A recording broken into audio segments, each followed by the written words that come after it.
Pizza পছন্দ? হ্যাঁ। কতটা? আটটা। এতটা?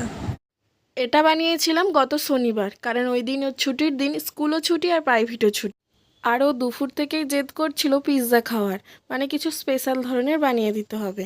আর দুপুরে 2-4টে রুটি বেশিও ছিল, এমনিতে তো ওকে একটা রুটি খাওয়ানো মানে যুদ্ধ করা, আর এইখানে কিন্তু আমি 3টে রুটি নিয়েছি।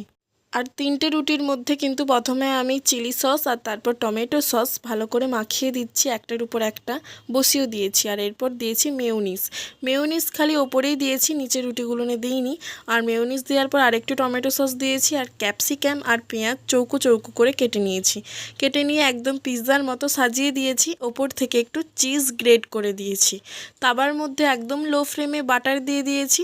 বাটার দিয়ে পিৎজাটা বসিয়ে দিয়ে 10 থেকে 15 সেকেন্ডের জন্য একদম লো ফ্লেমে ঢাকা দিয়ে রেখে দিয়েছিলাম।